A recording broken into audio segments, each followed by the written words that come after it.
This is the Pete and Sebastian Show with Pete Correale and Sebastian Maniscalco.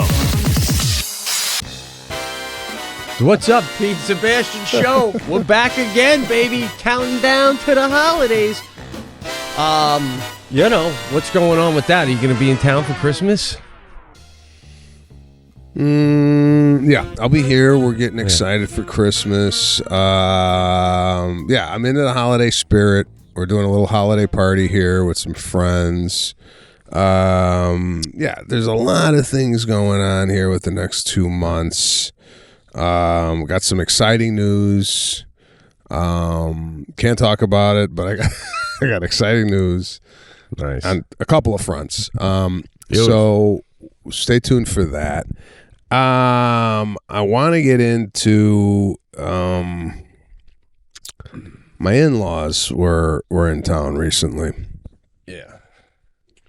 And we went golfing with some of my father-in-law's friends. You know what? I got to pause. All right. Can't go down that road. It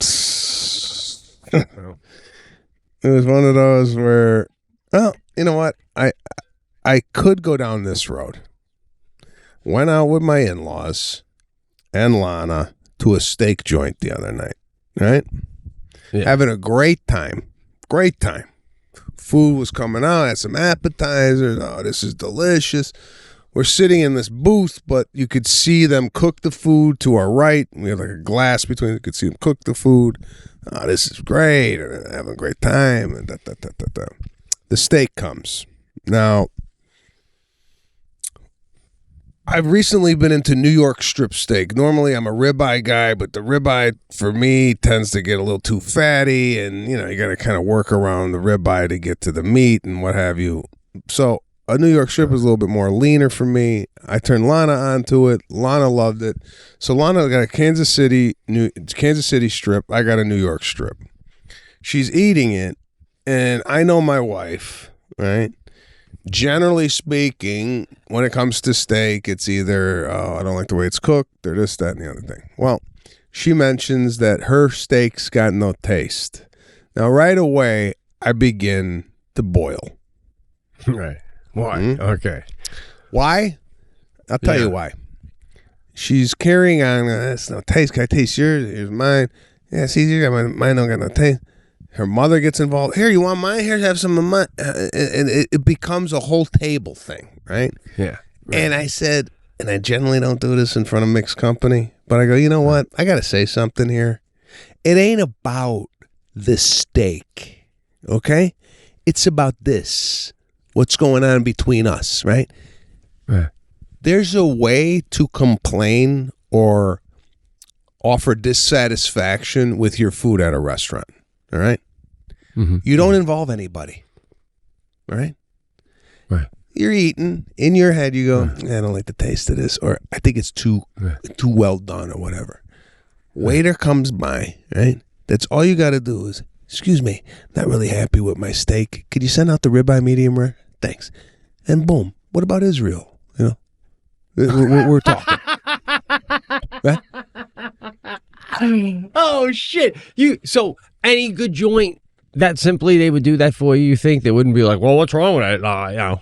Generally speaking, if you're eating at a high-end steakhouse and you don't like the meal, I mean, I'm not saying that the guy's gonna go right away. He might go, "Oh, what's wrong?" I say, "I just cook a little too." And it's not like it's not a big ordeal. And then you're back into the conversation. But when your wife said that, isn't it your responsibility, right? Like that moment, if she goes, "This has no taste," do you go and I'm asking too, as like a listener to cast, would a man go right there? Hold on, baby, like that? Once you open up the box at the table, then everybody starts getting involved in that person's meal. Like her mother gave her some of her steak, but my mother-in-law's steak was not as cooked as well as my wife likes it. So she's like, "Mom, get that off my plate. Get off. I don't want that on my plate." It begins a oh, do you want to get something? It becomes it monopolizes the table. Okay. So even if she did say something and I said, hold on, let me get. If I got it in my head, I'm waiting to see a waiter. Right. If she says that to me now, nobody could do anything until I spot the waiter and say, now we're waiting on it. I'm just saying, for those listeners out there, the etiquette is the issue is with the restaurant, not the table. And you take it up with the waiter. You don't take it up with anybody at the table. You don't go and believe me. And the reason I did this. Yeah. What mean that's a what? That's a tough ask of your average woman sitting at a table, to just go, excuse me, everybody, waiter. What is that? It's like Calamity Jane behavior right there. Most women aren't going to do that. They're going to turn to their husband and go, I can't taste my steak. Take over, man. I'm sorry. I that's how I'm feeling, bro. And I don't mean to just go against you for the sake of the cast. You know what I'm saying? That's and then you tell your in-laws, everybody keep your meat on your plates. I'll take care of this. Why? Why? What's wrong? What? I think. See, this ain't a restaurant. This is a family issue. What do you mean? What's wrong? There's nothing wrong, Mom. I got this, Mom. I don't know if you do the mom. No, is there a problem with the steak? I'm telling you, I know my in-law. Is there a problem with the steak? And I'm telling you, and I'm playing you. There's no problem with nothing. Waiter, maybe do a. Oh my God, am I snapping? That's a little much. Lana, is there? I'm telling you, I'm not asking Lana to go. Yo, anybody? I'm asking. Excuse me. Sorry, that's it. Excuse me, can you take away my $75 meal that the Michelin star chef made because I can't taste it and tell him to bring me out the ribeye? That's a big ask of a woman, man. I have no problem doing it for her if it was her and I. She goes, babe, my steak's not good. I go, hold on one second. Next time I get the waiter, I get you to. When it's other people, it's hard to do that with the other people not chiming in on what's wrong. I hear you. No, I hear what you're saying. I hear what you're saying. And I'm not saying a woman like, every woman's like, I'll say that if I have to. I'm just saying, I wouldn't know if I bite into a steak and I don't taste it. I'm not sure maybe it's something wrong with my taste buds. Maybe it's made perfectly. So if I tell the guy, this doesn't taste right, he may be like, that's because you suck down so much shit food that when something delicious goes down your throat, your brain ain't reading it right. Like, I feel like for me, I agree with you. Omaha Steaks, baby. It's the holiday season, and this gift keeps on giving. I literally just yesterday cooked up the hot dogs for my daughter and a friend. I mean, what a gift right there. You go to Omaha Steaks, you get Omaha steak, filet mignon or something for a friend or family member, but then you throw in these delicious Omaha steak hot dogs that they can cook up anytime when their kids got somebody over. So do it now, man. The holidays are here. Omaha Steaks takes the guesswork out of gifting. They send you carefully gift packages that are guaranteed to make spirits bright all winter. Go to omahasteaks.com and save. You ready for this? 50% statewide. Plus, when you use the promo code THECAST at checkout, you get an additional $30 off your order. Send the tender, juicy, butcher's cut filet mignons, mouth-watering burgers, and like I said, gourmet jumbo franks. Or even easy-to-prepare meals that are ready in a flash. With Omaha Steaks, the possibilities are endless. This offer won't last long. Omaha Steaks is ready to ship your order right away, so shop early and beat the shipping rush. Go to omahasteaks.com and use the promo code THECAST at checkout. Omaha Steaks is a gift from the heart, a gift that will be remembered with every unforgettable bite. Order with complete confidence today, knowing you're ordering the very best. Visit omahasteaks.com. Take advantage of that 50% off statewide, plus use the promo code THECAST at checkout to get that extra $30 off your order, okay? Minimum order may be required. I'm telling you, man, you cannot go wrong getting Omaha Steaks to somebody as a gift. You can't go wrong. Ho, ho, ho. And I don't know if I've ever talked to you on the cast about this, but sometimes growing up, the chips were stale. Right. The crackers were stale, right? Yeah. Because nobody left nobody. Growing up, I don't know how it was at your house. Like when you open up a bag of cereal, right? Did you take that plastic bag and scrunch it all the way down? and put the flaps, right? No. There was no clips growing up where you clipped the bag, right? It was you rolled it down and hope it didn't unravel back up, right? That's it. And like your point, you grew up by the lake, I grew up by the bay and the ocean. I'd say from July through August, everything was soggy, right? Cookies got soggy quick if you didn't cover them, So, and everything was stale. Of course it was stale. But Stale. You ever take a bagel and you just, put a wet piece of paper towel around it, put it in a microwave for 30 seconds, and now it's nice and soft. It's not stale anymore. No, I never knew that the paper towel method. I never. Yeah. I didn't see an avocado till I was like 27 years old. Oh, bro. Chicago didn't even have avocados growing up. You couldn't even get them. Now, to your point about putting a lot of garbage in your mouth, when I tasted something that was fresh, since I was eating stale for so long, I thought the fresh was bad. I thought what is this? What is this, fresh? Get it out of here. Give it to me in 4 days. Oh, my God. Ain't that the truth? Although we were at the airport and we got prepackaged sandwich, one bite, and you could tell, like when you're getting a prepackaged sandwich. It's made by an inmate. Literal. Whoever's rubbed that mayo on killed somebody. We just want you to know that, right? But when they make it, are they literally taking it and then just wrapping it? And that's that. I feel like there's something in it to make it last and look good longer than it normally would, Yeah, there could be some major preservatives in that sandwich. I don't know, man. Airport food in general, man, it's like, you ever eat at an airport restaurant and just want to go in the back of the kitchen and go, what in the hell is going on back here? Is there anybody looking at this? Is there any supervision here? What's coming out of this kitchen? I'm surprised more people aren't dying right. in an airport. But you know what you got to remember too about those airport workers though, man? It's like they look at you going, everything you had to do to get in here today, I have to do every day to get in here. Right? Like I used to take a shuttle on Long Island where you could long-term park and then you get on a shuttle that takes you to the airport. When I get on the shuttle, it was all the workers at the restaurants. Can you imagine every day your job is to like work as a waiter or a waitress, but have to go through JFK security every day to do it?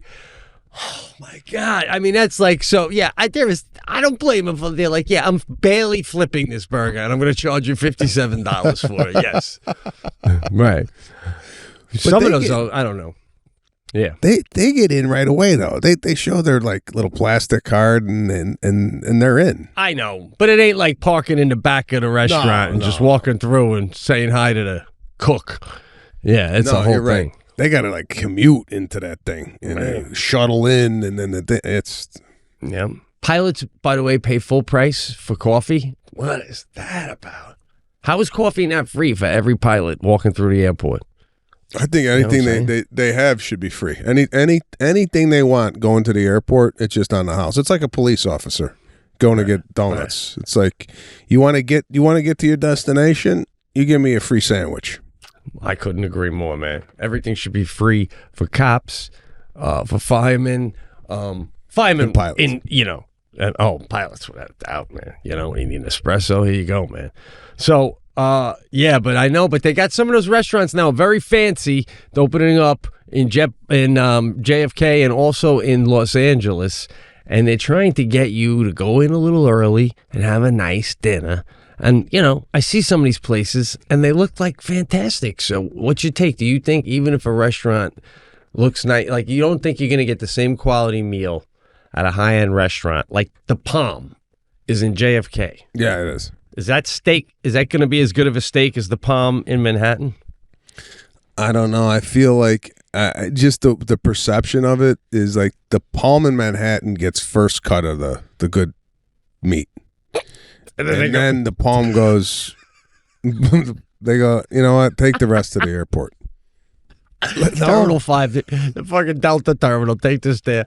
Like, And do you think they do that with their waiters too? Like if you work in Manhattan and like all of a sudden you have a problem with a customer, they come up to you and go, listen, you're like one more incident away from, waitering at JFK. All right. You're going to get sent back to the jail. It's like the prison of the Palm. Like you fuck up here, you're going down to Attica. Right. I don't know. Or is it the opposite? Is it like you want the JFK Palm? Because now, you're bringing out a ribeye to Tom Cruise before he you're not.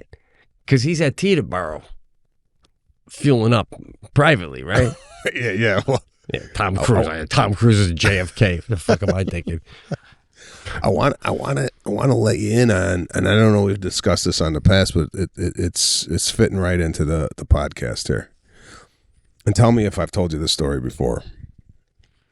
There's a thing at LA. Did I tell you this? That service. The service takes you like, yeah. Takes you right to the unbelievable service. Okay, I used this service when I went back home to Chicago with my sister. My sister never seen this service. For those of you who don't know, walk us through it again. Yeah, walk us through it. It's like a private terminal that you go to, that you could get a private room, and in that private room is alcohol, bananas, Tylenol, everything you could imagine. You could take it all. You could take the whole room if you want. Right? They got iPod chargers. They got everything in there.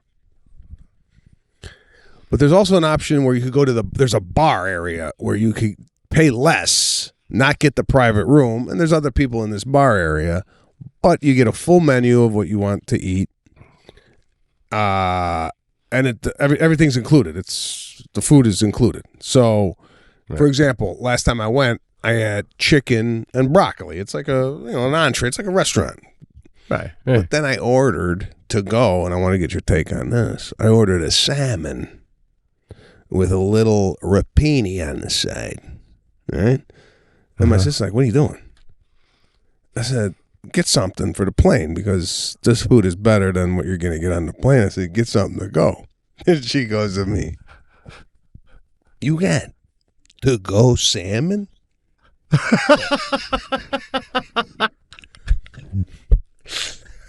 To whip open on an airplane? Yeah. No, what you take? You're on an airplane, right? You're on an airplane. Right. Sit next to a guy. And about an hour in, this guy whips out a container with Alaskan king salmon and rapini. I don't even know what rapini is, first of all. It's like when you even mentioned broccoli. It's like a broccoli. When you mentioned the salmon before, I thought it sounded pretty aggressive. I mean, unless it's like some sort of a cold salmon that doesn't have any more smell. But yeah, I feel like salmon you eat on the spot or you don't eat it at all, man. Was she blown away by this whole thing? Because explain to the listeners too, when you go to get on the plane, it's like very quick. It's before everybody, right? Well, you have an option. You could ask to get on before everybody else, or you could get on last. There's an option. And the way you get to the airplane is there's a car that takes you from this terminal, and it takes you on the actual tarmac. So you're like riding alongside Delta DC-10s to get there, right? And I've told you, like that stairs that you walk up, yes, where the guy comes in with the yellow vest, that's the stairs you use to get on the airplane. Right. All right. So when I'm coming through to board my Delta normally, and sometimes I'll see the guy coming on the other way with like a case of soda that he's loading in. You're coming up over there. Oh, I love it. I love it, man. Was she like blown away? She didn't know what the fuck happened. She literally was. She was in the car. Next thing you know, she was in her airplane seat. She goes, "I'm like, do I even have my bag?" Like it was. It happened so fast, right? But my question to you is, I was like, what the hell am I eating salmon an hour into the flight? Like, because I would have looked at that guy and go, really, gay? Yeah. Fucking salmon? Right. Now the whole cabin smells like Fisherman's Wharf. Come on, man.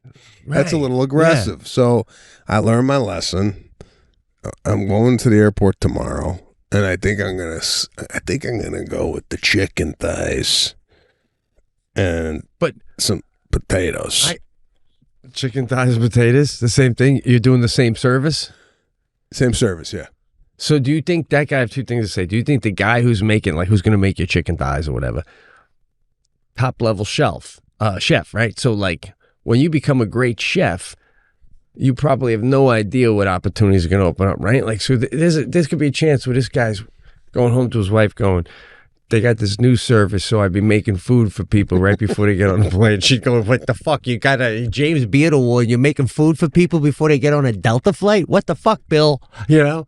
No, and then, but this is how much you're going to pay me. Holy shit, right? So, because like you're like excited for your meal to get on a plane. That's like mind blown. What is it, like 1972 or something, you know, when you go to Disney World and they bring you a hot meal.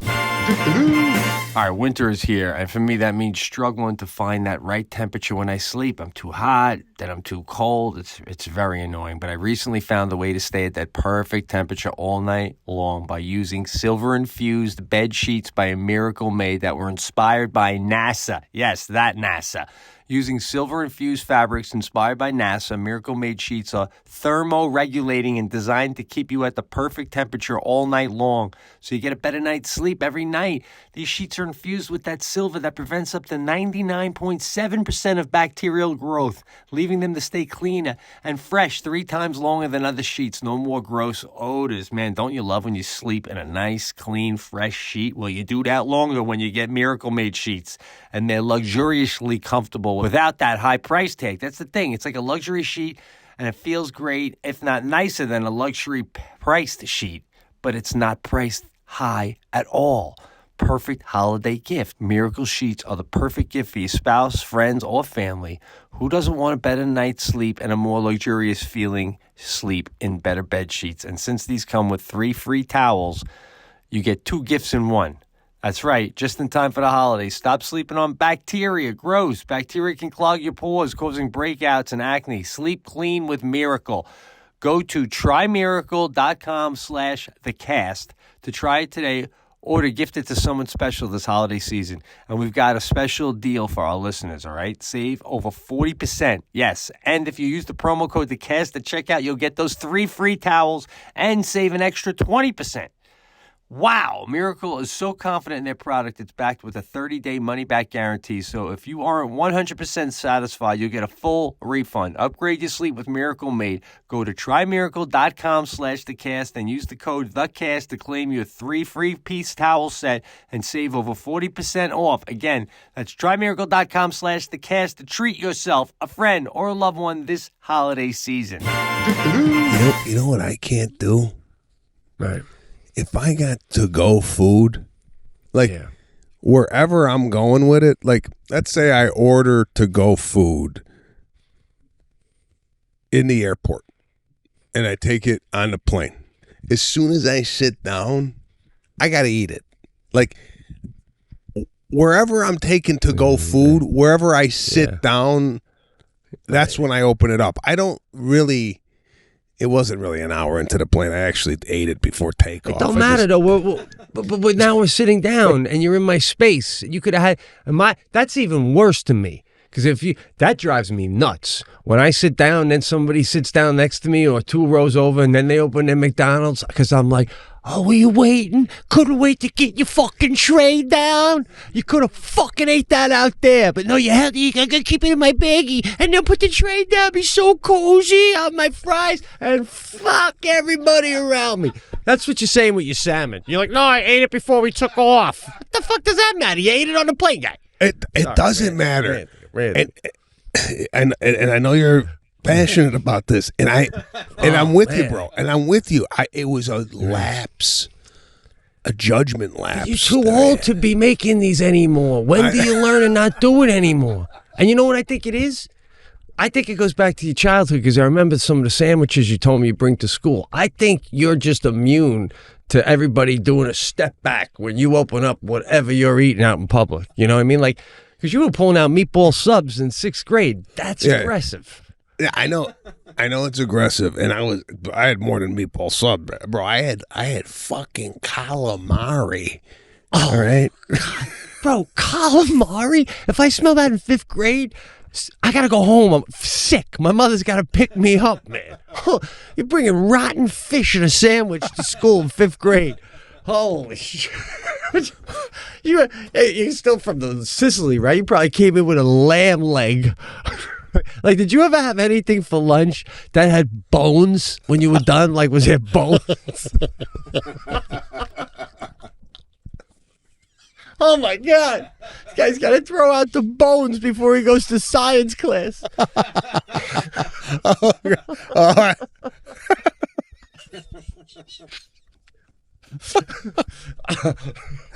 Shit.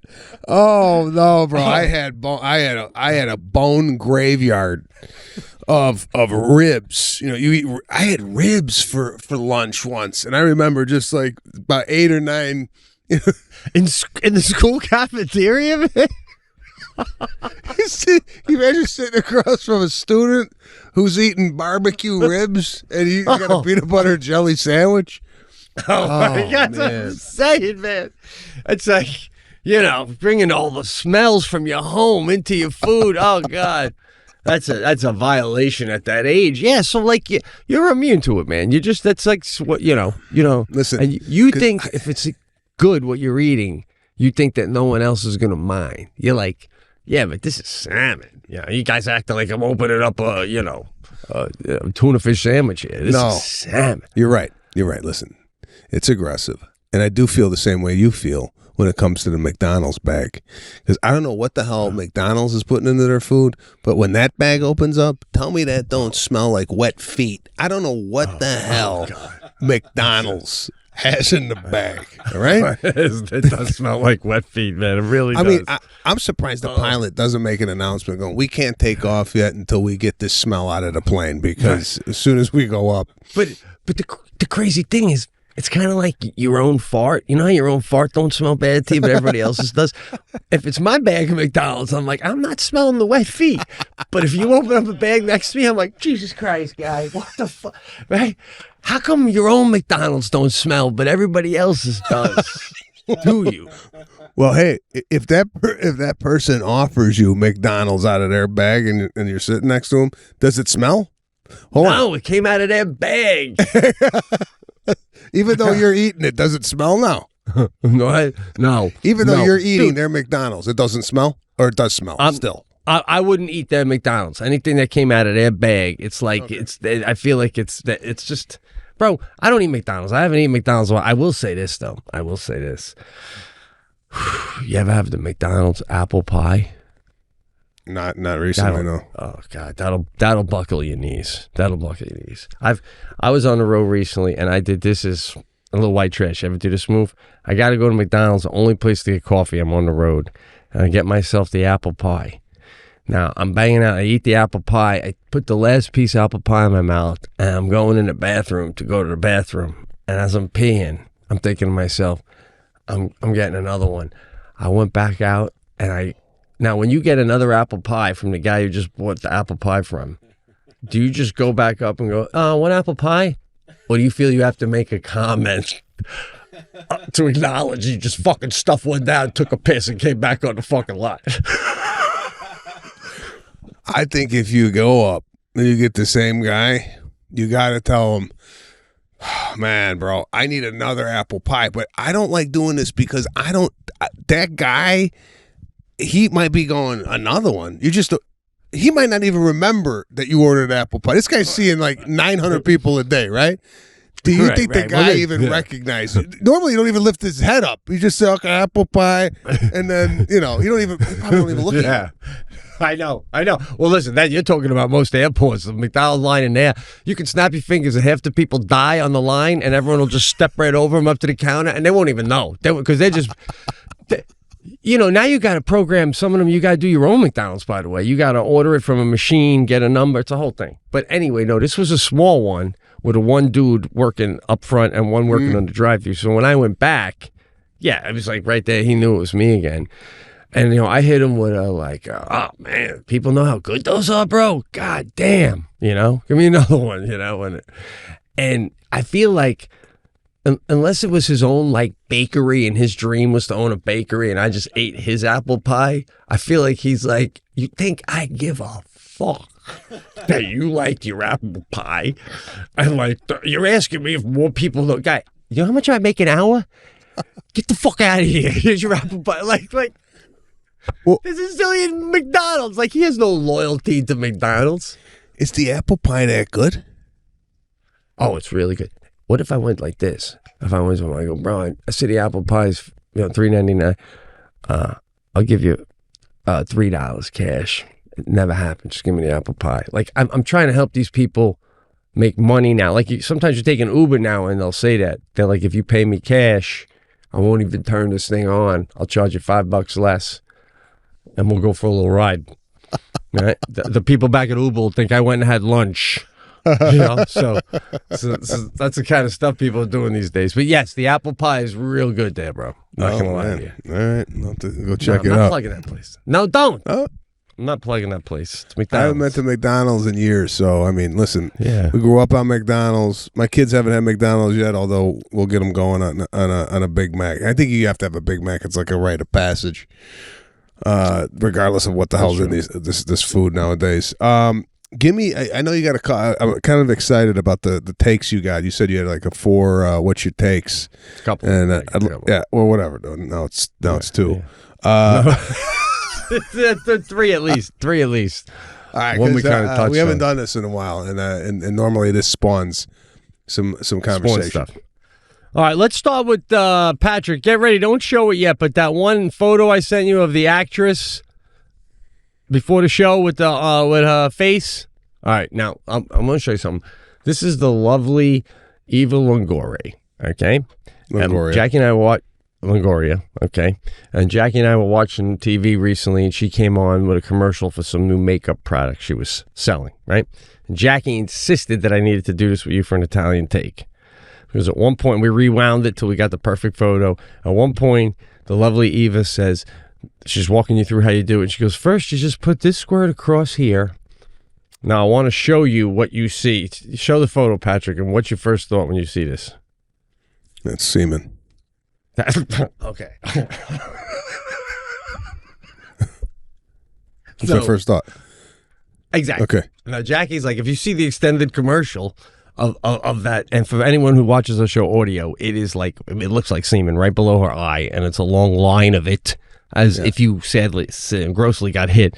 And then she goes, and they show it on the video, and Jackie goes, oh my God, it totally looks like someone came on face. How could she be cool with that, you know? My question to you, and my take is, what's your take on, do you think there was any discussions within her camp about what that might look like, or did like that not come up at all? Did no one think that was at all? Well, that's a freeze frame, right? That's during a video presentation of the application. It's a little longer though. It's a video, and it's not a freeze frame. We caught on, so she squeezes it and it comes out like a shot, and like it's a 3-second thing, you know, and it's laying across her face. And it looks like. This is what happens, right? The team's looking at it, right? And they go, ooh, nah, shit. And then turn it. That looks like semen, doesn't it? Yeah, it does. And then they go, should we tell her? And the guy goes, how much you making for that?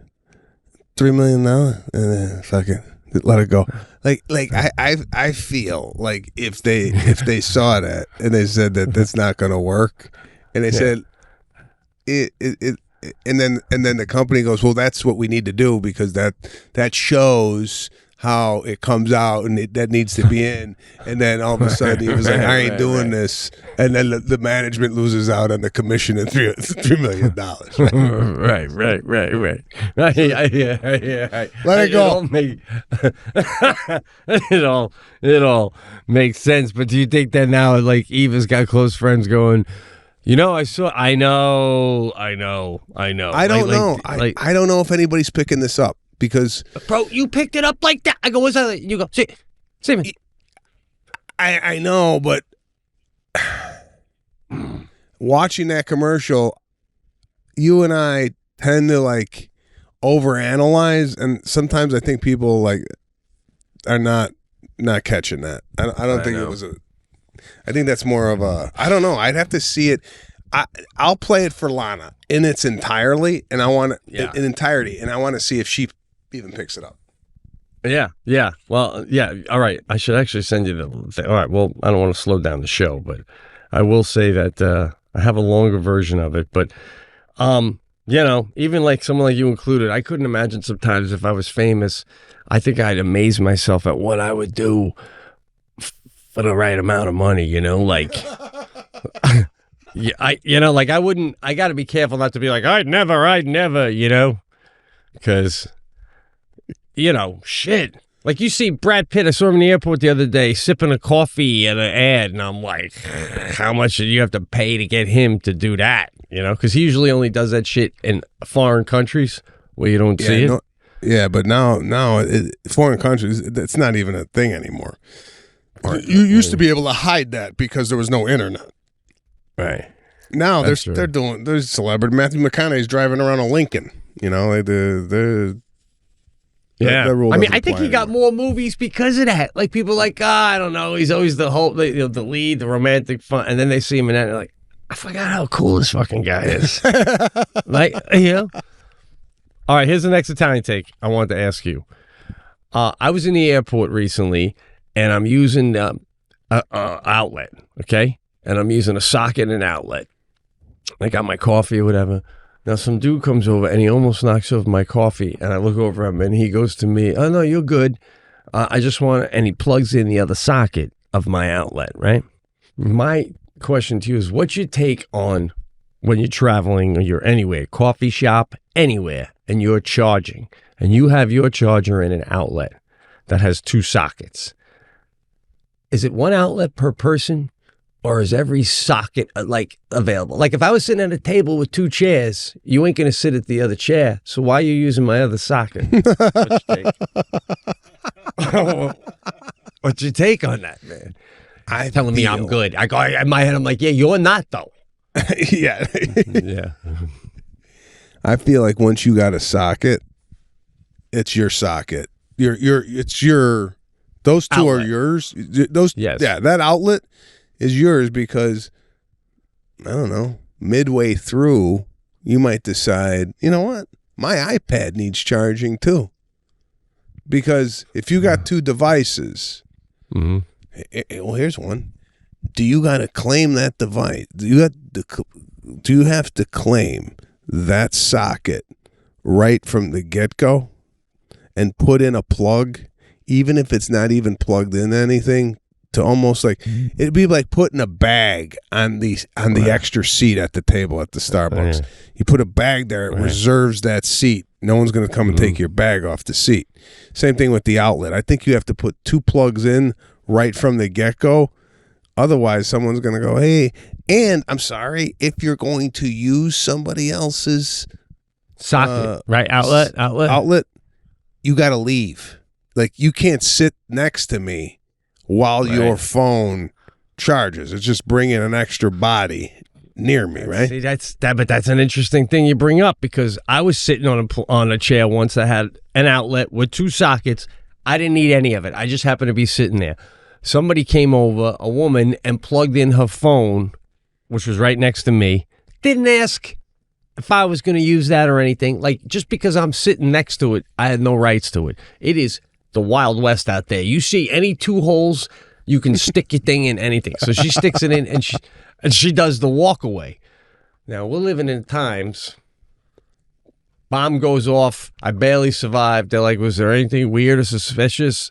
I go, oh, no, nothing really. Just some lady plugged something in right next to my legs and walked away. I mean, like, that's the world we're living in right now. Like, you almost got to go, no. You don't plug in a device and do a walk away, lady. I don't know. Was this thing on a countdown? So, but yeah, to your point, bro, if you don't plug in, it's free game out there. That's what's happening. Yeah, and I feel like it shouldn't be. If I have something in the outlet, you can't use the other two holes. Last one I got right now. I have two. One other thing I want to talk about, but check in one. with the I got one on that. Love it. I got one on that. Love it. So you're on an airplane, and you're plugged into an outlet on an airplane. And sometimes the plug and where you got your device, there could be a a cord running from the outlet, say, into the seat pocket. Mm-hmm. And you're on the aisle. The guy next to you wants to go to the bathroom. Do you expect that guy to hurdle your wire, or do you have to take your device out of the seat pocket and give this guy a clear path from his seat to the aisle? Right. Clear path. I feel like you gotta give him a clear path. I also feel like you can't show that you're aggravated that I'm making you pack up. And I also feel anyone sitting in the middle or the window has a right to get up and pee as many times as long as they can do it. You know, we all get scared and embarrassed, so we stop at some point. But you know, it's like I don't like people to feel trapped in there, man. I've been in there myself. I when I put my hat on, I tell the person next to me, I go, listen, I got my headphones on, put my hat down. I go, if anyone's got to go, just give me a tap. Boom. And they're like, oh, thanks. Like, I let them know. That's a nice move. I like that move. I like turning to the group and going, listen, don't be afraid. I've been where you are. I'll get up and down. Yeah. No problem. I think that's a nice courtesy move. I've been on Skid Row before. Well, my question talked in. Yeah, go ahead. My question to you is, I've been in the window and I'm like, I gotta go. But let's say the person's sleeping next to me and the person on the aisle's got the computer down. It's a lot of movement to get me out of that seat. Now, have you done this move where you're like, I'll go when they go? Like, if this guy gets up in the middle to go take a piss, that's when I'm going to go. It's because it's two people now opposed to one. And I've been in a situation where I've been on a flight for flight's 5 hours, 3.5 hours in. Nobody's moving. Like, you ever want to go and do you guys drink water at all? I know. Why aren't we getting up? Unbelievable. Even when they go, I have the pilot come on and go, we're going to start our descent in about 10, 15 minutes. So if anyone needs to use the restroom one last time, that'd be a good time to get up. Like me and two other dudes pop up. Everybody else like just keeps reading. I'm like, God, you know when we land, dude, it's going to be a long wait to taxi. Nothing. No one's concerned. It's unbelievable. I'm right there with you. Oh man, I had something. Yeah, go ahead. No, I had something. It came in and out. So here's another take I wanted to ask you. It's a travel one too. I've done like when I went to do the marathon weekend with Jackie. We got a hotel, nice hotel. It's called the Thompson Hotel. But I did, and we're going back not to that same hotel, but I did it again for Thanksgiving weekend. We're going to go to the parade and go back to the city. That used to be the Trump. I've stayed there. It's nice. Oh, you have? Wow, really? Yeah. Oh, okay. Yeah. It's like brown. You walk in. It's like kind of a long walk to the front desk, and then the elevators around to the left, right? Yeah. No, nice. Well, elevators around to the right, but I see. If you come in on 57th, on 57th, yeah. It's a long walk. It's nice that way. Yeah, it is a nice hotel. 57. Hold on. Can you look up this? I want to make sure this is the right hotel. I'm just trying to get a visual on it. Probably not. I mean, it's got the same color you're saying, lobby-wise, and you can get in on a 56th or 57th. The main entrance is on 56 between 6th and... Oh, no, it's not it. It's not maybe 6th and 7th, maybe? It's not it. Yeah. It's not it. Go ahead. Okay. So then, I'm doing another trip in Thanksgiving, but I do Orbitz bundle. I don't know if you call it a bundle, but like I get my plane tickets and my hotel all in one package, right?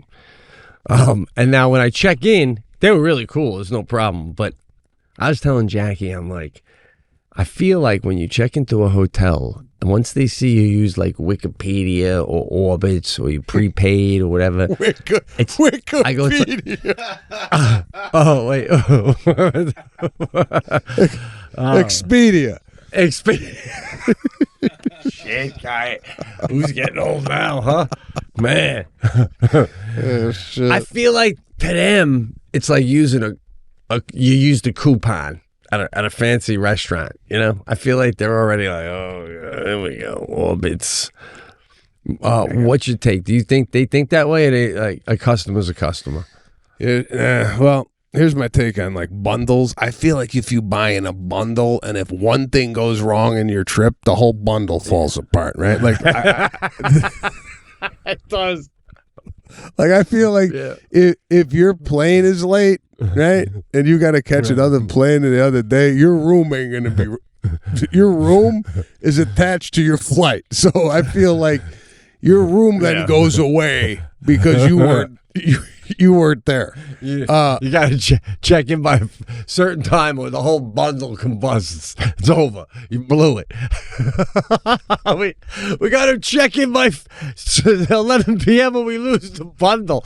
It is embarrassing. Yeah. It is embarrassing. Yeah. The rent-a-car, the whole thing, everything blows up if one part of the trip is screwed up. And I got to be honest. I mean, hey, you worked at the front desk, right? When you saw people come in and they go, oh, yeah, look, they use points. They use points to get the room. Isn't that a whole different vibe than a guy that used his American Express black card to book the room? No, I mean, is it not? I mean, you worked on that side. Well, it is in the sense that when they would come in, it was being called a direct bill only, meaning they only had to pay for their incidentals. You know, when we play comedy clubs, you never have to pay for the room. Yeah. But I could tell when they're checking in by the way they are, I'm like, oh yeah, the room somehow, somewhere or another, this thing's already paid for, and all I'm gonna need from them is an incidentals, and they're still gonna give me a hard time about that. So I go because then I'll go credit card, please, and they're like, "Is that all right? Pay for it? Those are," and you're like, "Yeah, it's just for incidentals." Oh, okay. Yeah.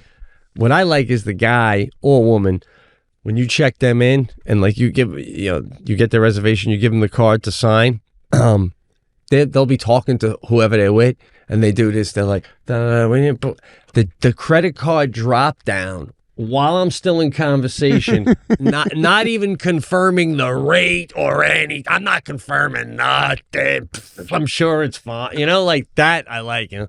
Oh, even credit card, blah, blah, blah. Here's keys. All right, thank you. And they just slide off like, you know, what's the what's the tax rate? Did you get me a room by the da-da-da? Just boom, you know.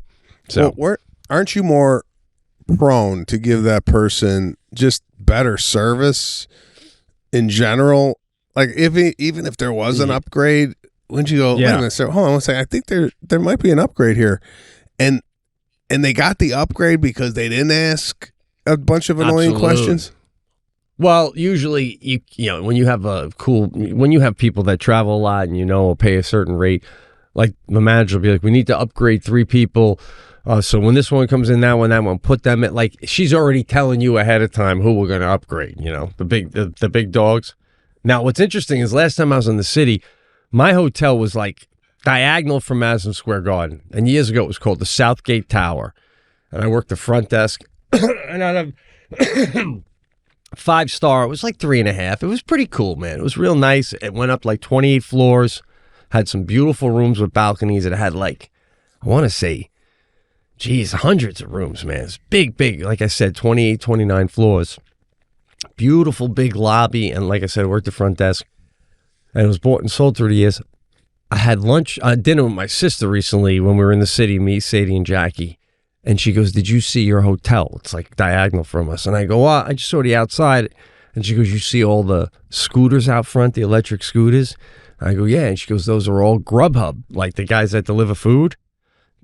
She goes, your whole hotel, they were about to shut it down for renovations, and it was going to be turned into condos. And she goes, high-end condos. And right when they were about to shut it down and get to work on the condos, the city came and said, we will give you $20 a night per room for the migrants. So my sister said, so your whole hotel is all migrants living in the hotel. And she goes, you can't get in it now unless you show ID to show that you're living there. And she goes, and a lot of them to make money deliver food for Grubhub. So they all have the electric scooters out front. And, you know, I'm just saying, we are a very generous country because that's a real nice hotel. So, you know, $20 a night. What do you got to $200 a night? $200 a night the city's paying. Wow. Yeah. So the developers for the condo are saying, they call it a short-term plug or something. I forget what they call it. Like, let's take the money while, and let them have the rooms. And, like, we don't even have to worry about, like, keep up with them anyway because we're going to renovate the whole thing when we're done anyway. So it's... But, I mean, as far as anybody working there, it's like $200 a night gets you a room, and then you're, there's nobody quote-unquote, working the hotel. There's not, like, a front desk or a maid service. It's just people living there. There's services, though, like assisting you with food and stuff like that. It's just it's amazing, man. Like what it was once and what it is now and what it's going to be. It's like fucking time is a wild thing, pretty wild. Yeah, that's wow. Like when I worked there, I remember coming down the front desk one night to have a cigarette, and Joan Rivers was standing out there with a fur on, waiting for a cab with the doorman. And I got to tell her how much I loved her. Thought that was so cool. But yeah, anyway, a little nostalgia. Is that not funny? I wasn't funny. Edit that whole thing out about the hotel. No.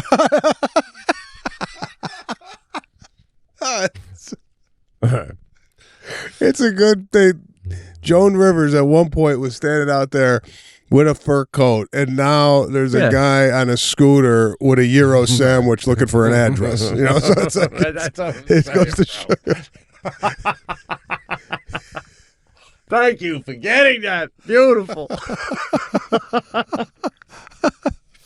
Oh God.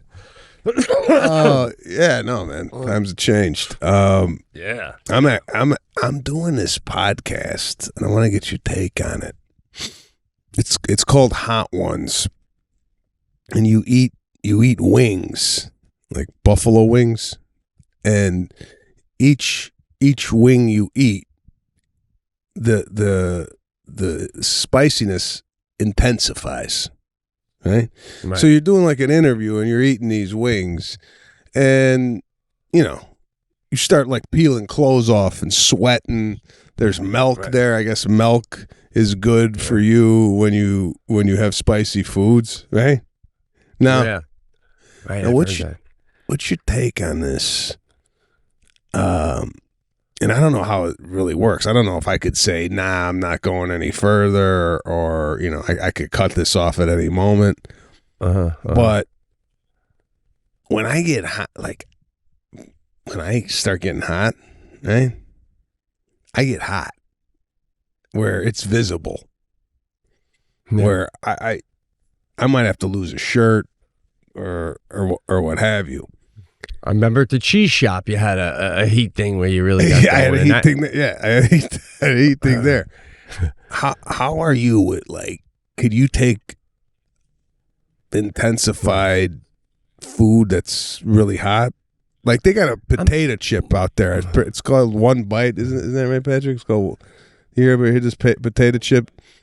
It's called One Bite. I think Lay's makes it. Some guy ate it. I think he passed away because it was so hot. Now, holy shit. Now, I don't want to go past any, like. I ain't gonna try and be macho on this thing. You know what I'm saying? Right. Yeah. Like Yeah. Snack company removes spicy one chip challenge product after teen's death.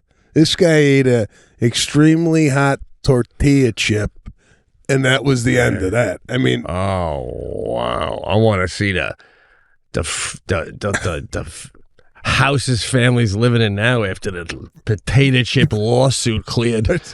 Bro, there's a skull on the bag, right? There's a skull on the bag. I can't see it. Oh my God! Oh, yeah, so what do you pull it up again, bro? Yeah. Just take a look at the packaging on this thing. Oh, there it is. It's a red skull. Oh my God! Oh, that's a cool package, though, isn't it? With a blue tongue, right? It looks like poison. If I saw that, bro, if I saw that at Home Depot, I go, yeah, no, get that for the rats. Like that's something that you would. Well, if that's being sold at the store, I would think it's okay. But right to your point, if someone handed me that like a friend, I'd be like, oh my God, bro, who's making this? Like down the block, like a meth house. But if that's from the store, you got to figure it's safe. What was it an allergic reaction? I don't know. I mean, I don't know what you die of. I'm just saying, am I at the age, am I at the age where if anything is extreme, could that cause stroke, heart attack, what have you? You know what I'm saying? Like, I ain't 30 going in on this thing. I'm 50 eating a hot wing. That's part of the reason last cast I told you I don't wear a costume. I ain't fucking having a heart attack dressed up as Scooby-Doo, you know what I'm saying? You got to really start thinking about what you're wearing at all times, where you're at. Always have a phone, So, but yeah, it could go down. And I think any kind of major. When you told me Lana screamed when she was in the tub, I get mad because that makes my heart go like this, and now I'm running, right? And then that could do it, right? So why are you? I don't even understand why you're doing this. Is this like I get that the internet now is the new TV, so this must be a very popular show. Yeah, I mean, it's popular, and I'm going on to promote a couple of things, but I'm also going on to promote the cast. It's a cast thing. It's a wow. Let's see. Yeah, Will Ferrell's done it. Hot Ones. There's two ways to go, bro. I mean, you could either go to one route where you're like, I'm gonna have a couple and be Mr. I get it. It's like I'm gonna have a couple. Listen, I don't want to get crazy. It's happy to be here, and I do love a nice wing. Or you can find out who the leader is and be like, I'm gonna eat more wings than anybody ever fucking ate on this show. Hotter ones, at least. I don't know if I got that in me though. Because I got something to do. I got a press thing to do after this, so I'm gonna be going into another press opportunity coming off Hot Ones. Oh. Now let me ask you this.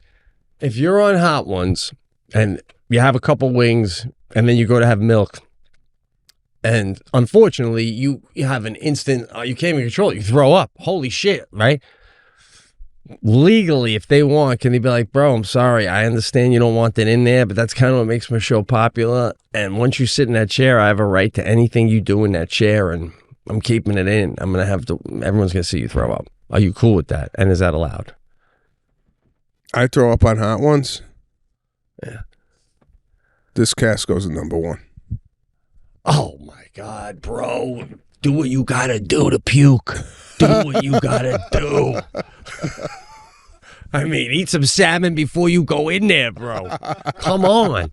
You're hilarious when you're hot. You're hilarious. You do a lot of this, So, how about this? I vomit on the show, and after that, I shake it off. I go, give me the other one. I still eat. After my God, that's like getting knocked out and getting back up like Rocky. Giving the finger, give him more. Apollo's going, oh my God. By the way, did you see that documentary? I saw the documentary. Did you see it? No, because I'm currently almost done with an even better one, but I want to hear about that real quick. It looked unbelievable from the trailer when the Fonz is talking about the first time Stallone came to L.A. Did you like it? There's a lot to unpack. You have to see it in order for us to discuss it. I can't. But it's. I need your take on so many things on that Sly documentary. By the way, he reached out. He reached out to me on a message that I hit him with in July, because we had that exchange because trying to get him on the cast, and I said. Okay. And I said, hey, this is like July 28th. I said, my buddy's coming out. Man, maybe we could do it. Da, da, da, da, da. And then he responded to that like a few days ago. Hey, no, sorry, I can't do it. I don't even think he saw the date. I think he just saw the message thinking it was a recent message, but this shit was in middle of the summer, right? Right. But if we get this guy in the cast, we got to dive deep into some of the things I saw in this documentary, all right? Wow. Now, What documentary did you see? It's a new one about Gotti, a brand new one on Netflix. I saw it. When we did the live show at Irvine, which hasn't been released at all, and we did Q&A, somebody asked if we couldn't, what would we do for a living if we weren't comedians? I don't want to say what we did, because what we said, but I was wrong. And I love the Mafia so much. I love these guys. I think they're so fucking cool. I can't even describe it. And like if my dad, and I want you to be honest with this too, if my father had been in the Mafia, or your dad was in the Mafia, do you think you would have ended up in the Mafia? Or would you be like, no, Dad, yeah. All things equal, like my dad's who he is right now, the same guy. He just happens to be running numbers in the Mafia. Oh, he's made man, and behind the door in his salon in the back door, and you know from growing up, some heavy hitters come by all the time. Yeah, knowing my dad, I don't think he would because he never forced me into the hair business, right? Like he never. That wasn't like he's like find your own path. So who he is, I don't think I would have been a successor for him. Do you think? Well, I'm not saying my father would want me to do that, but knowing how I feel about my dad and how I feel about, listen, in my perception too, I got to tell the listeners, the mob only kills people that kill other people. Relax. They're good. The neighborhood loves them. They give back to the community. They keep things tight with the Catholic Church. It's like, so that's my perception. Like I could never kill an innocent person, but I feel like if my dad was in the mob, I just think it was so cool and be like, I'm in, what are we doing with the espresso? God. Just knowing everybody, playing good music, eating bread, just fucking, God, he was so cool, man, in like a mean bad way, but what a cool bad guy. What a cool bad guy. You like it? I was, and I know the story, but again, seeing it again, I was stunned that this guy got off 3 separate times. I mean, he went to trial 3 times and got off all 3 times, and that third time he's coming out running to the car like he just won the World Series, bro. What about the first time when he goes in and it was because that guy he beat up that guy, so the guy was gonna press charges for battery, put him in jail for 50 years, and he's walking in with the trench coat and the reporters are in his face, and he goes, I think they're confused. Remember that? He goes, I think they're confused. And then the case is withdrawn, right? The guy didn't show up, or the guy, I can't remember, the guy just said, I don't remember. They asked the guy on the stand, is the person that hit you, can you identify the person in this courtroom that hit you? And the guy looked around and said, he's not here. That's right. I mean, that's right out of the movies. I mean, cue Frankie Valli right after that, or like, he's not here, someone like, fly me to the moon. And that's how it was. No one saw nothing of it, right? But then he walks out, and God, he looks right at the reporters on the way out, and he goes, I told you they was confused. Remember that?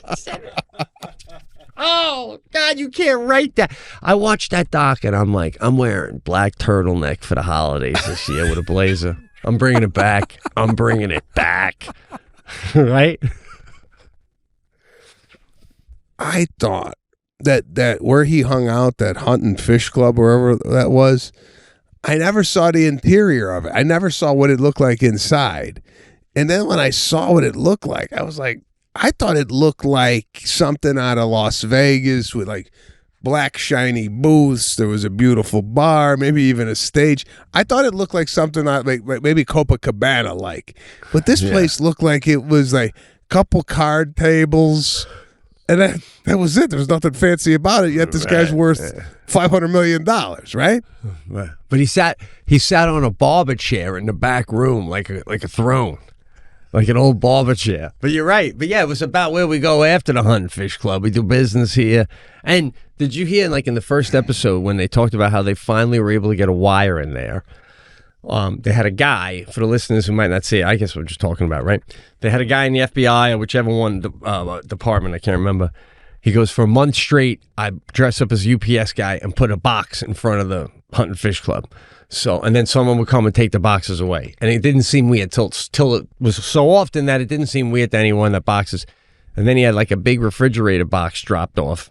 And the FBI guy was in the refrigerator box right next to the front door. And then he waited till nighttime, and he reached through the refrigerator box and unlocked the door, picked the lock, right? Now, my question to you, which is ridiculous, right? If you're in the mob and you go back to the Hunt and Fish Club, like later on, you know, like, oh, I forgot something. You go back and you look over at the box, and maybe you give it a kick, like, the fuck's it? And then you look inside, and there's a fucking FBI agent in there with a toolbox. Do you put a bullet through his head, or do you just go? I mean, what a crazy time! What a crazy time, bro. Okay, listen. I got a bolt. All right. Great hang again. Once again. I mean, absolutely. Listen, I'm gonna watch the Stallone thing. You got to watch the Stallone thing, and next time we meet, we got to talk. We got to dissect this because there's a lot to go through with this guy. And maybe we could get him on the show next year. But got to thank everybody out there for watching the Pete and Sebastian show.